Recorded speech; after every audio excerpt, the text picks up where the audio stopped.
Hi, ಮೆಹಂದಿನಲ್ಲಿ ತುಂಬ ಎಲಿಗೆಂಟಾಗಿ ಕಾಣೋ bird ಅಂದರೆ ಅದು ಪೀಕಾಕ್. ಸೊ ಅದನ್ನ ಹೆಂಗೆ ಡ್ರಾ ಮಾಡೋದು ಅಂತ ಇಲ್ಲಿ ನೋಡೋಣ. ಮೊದಲಿಗೆ ವಿಂಗ್ ಸ್ಟಾರ್ಟ್ ಮಾಡ್ತೀವಿ.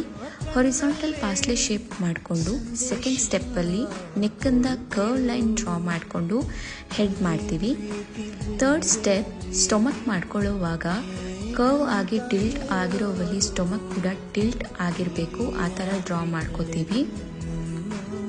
ಫೋರ್ತ್ ಸ್ಟೆಪ್ಪಲ್ಲಿ ಬೀಕ್ ಮತ್ತು ಐಸ್ ಡ್ರಾ ಮಾಡಿಕೊಂಡು ಫಿಫ್ತ್ ಸ್ಟೆಪ್ಪಲ್ಲಿ ಫೆದರ್ಸ್ ಡ್ರಾ ಮಾಡ್ಕೋಬೇಕು. ಪೀಕಾಕ್ಗಿಂತ ಫೆದರ್ಸ್ ದೊಡ್ಡದಾಗಿದ್ದರೆ ತುಂಬ ಎಲಿಗೆಂಟಾಗಿ ಕಾಣಿಸುತ್ತೆ. ಫೆದರ್ಸ್ಲಿ ರಿಯಲಿಸ್ಟಿಕ್, ಕಟ್ ವರ್ಕ್, ಫ್ಲೋರಲ್ ಅಂತ ತುಂಬ ಥರ ವೇರಿಯೇಷನ್ಸ್ ಇದೆ. ಟ್ರೈ ಮಾಡ್ಬೋದು. ಲಾಸ್ಟಲ್ಲಿ ಫಿಲ್ಲಿಂಗ್ ಮಾಡಿ ಔಟ್ಲೈನ್ ಮಾಡಿ ಎಂಡ್ ಮಾಡ್ತೀವಿ. Online mehndi class July 14 start ಆಗ್ತಿದೆ. ಈಗಲೇ ರಿಜಿಸ್ಟ್ರೇಷನ್ ಮಾಡ್ಕೊಳ್ಳಿ. ಇದೇ ರೀತಿ ವೀಡಿಯೋಸ್ಗೆ ಫಾಲೋ, ಲೈಕ್ ಆ್ಯಂಡ್ ಕಮೆಂಟ್ ಮಾಡಿ. Thank you.